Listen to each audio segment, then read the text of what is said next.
Hi everyone, I'm Rob Franek. I'm Editor-in-Chief here at the Princeton Review, back with you today to talk about a topic on the minds of students across the globe. We are talking again about AP exams. Those AP exams, of course, started on Monday, May 11th, and so far lots and lots of students have successfully taken this year's at-home open book, open notebook exam. And folks, if that is you, take a real bow, take an e-bow, well done. Now, on the other side of the spectrum, we must note that in some cases, some students have encountered technical difficulties along the way, and if that's you, please do leave us a comment whether you had difficulty submitting your AP exams smoothly. Now, this is an important housekeeping rule. Do not comment on the content of the exam itself, just on the process itself, the submission process of those exams. Now, that all said, we are hearing and seeing lots of complaints from students and parents and teachers about students whose submission of their completed exams didn't go through or simply weren't accepted by the College Board despite that students' many efforts to get the College Board to accept those answers. The complaints here range wildly from converting file formats to submitting as text, and the list goes on and on. Now, many of those folks are noting that the demo that they had done on the College Board's website last week or the week before worked for them just fine, but on the actual exam, the submission of the actual exam, it did not. And folks, the humbling result of all this is that those students will now need to take the June makeup exam. Now, truth be told, we are not hearing from students who had smoothly completed their AP exams and submitted them. And the College Board is reassuring us and many that 99% of all students have been able to submit those AP exams without a hiccup. Now, we can't speak yet to that 99% figure, but we can note the difficulties of some students. So, if you haven't yet taken the exam and you want to do all of the things that you can do within your control to avoid some of those difficulties that other students have experienced, then here are a few quick things that you can try. Number one, check your browser. Make sure that you're using the latest version of Chrome or Foxfire or Safari or Microsoft Edge. It's important also to note that the College Board recommends using Chrome, so if you can use it, then obviously use it. Also, students cannot use Internet Explorer. So if you're working on a borrowed computer, reach out to that computer's owner to request admin access to update the browser. And make sure that you've turned all of the browser plugins and extensions, except those that you'll need for accessibility. Turn them off. Again, if you're not the owner of the device, then check in with that person or the organization that lent you the computer that you make sure that you get that admin access so that you can turn off those plugins and the extensions. Also, you should check the operating system to make sure it's the latest version. Now, there's a list of the latest versions on the College Board's website, and we included a link directly here to that version list right here in our YouTube description. Now, if you're planning to submit a photo of the answer, specifically if you're using a cell phone, the College Board recommends emailing the photo to yourself so that you can attach it from your computer. And they suggest that you use the medium file size and that you save your photo as either a PNG or a JPEG file. Now, if you take a photo with an iPhone or an iPad, it will automatically save it as an HEIC file, and that format is not acceptable to the College Board. So if you email that photo to yourself, that should automatically convert it to the JPEG, and then you should have no problem. But you should definitely try this out before the exam to ensure that all is correct.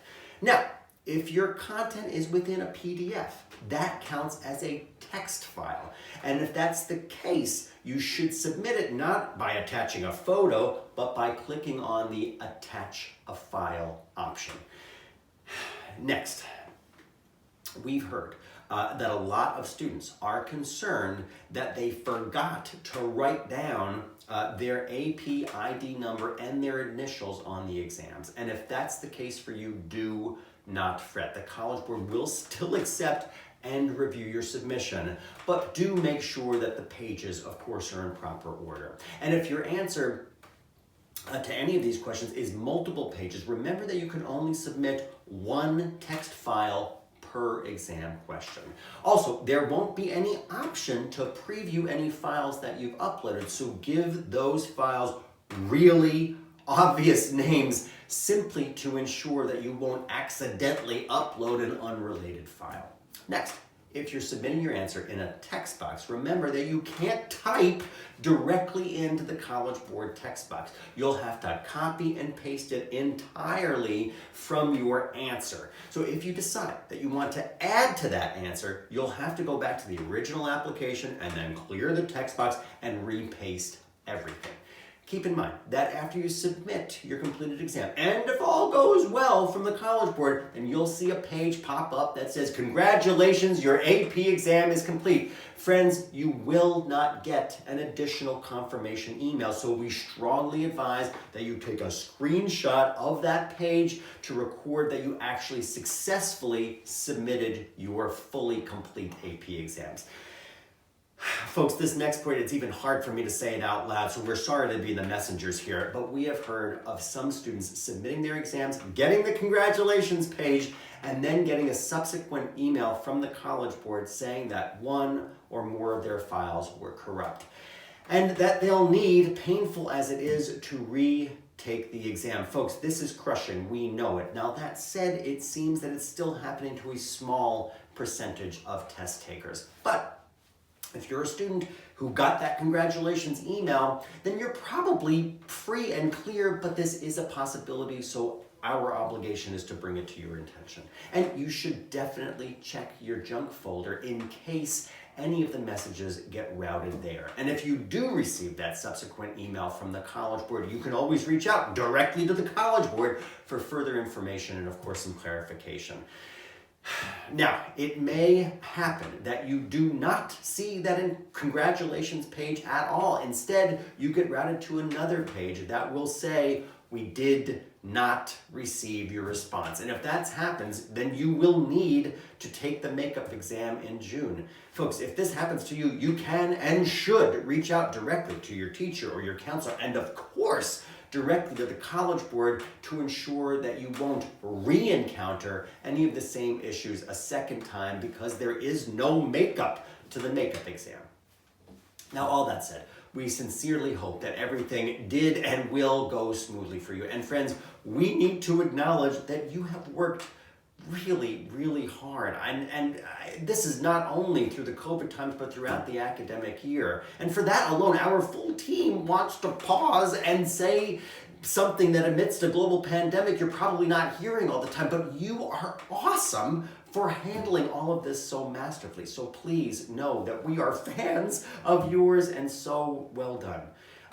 Folks, in closing today, we understand that this process is a stressful one. So if you still have AP exams left to take, then take some solace in some quick facts. Number one, most students so far have not encountered problems and have been able to submit their exams successfully. And if they did encounter technical difficulties, they will now sit for that June makeup exam. And as we discussed, there are steps that you can take to minimize your chances of having problems from the get-go. Number one, check to see about the issues that we had mentioned: an outdated browser, an unconverted HEIC file, and the list goes on and on from there. If those are the culprits, then we could at least diagnose it. If those weren't the reasons that you were experiencing problems, then you should reach out again to your teacher, to your counselor, as well as the College Board, so that you can figure out why your first exam didn't submit and or it wasn't accepted by the College Board. Simply put, folks, the problem may not be your fault. Now, that doesn't mean that you can't proactively take steps to prevent it from happening again. You've come so far. This last part, you could totally do it. And folks, if you're still prepping, then please do check out our recordings. We've done so many AP live streams in different disciplines here on YouTube, as well as our AP practice tests directly on our website, PrincetonReview.com. Folks, please know that our full team here at the Princeton Review are rooting for you all the way. Again, I'm Rob Franek. I'm Editor-in-Chief here at the Princeton Review. I'll be back with you again tomorrow.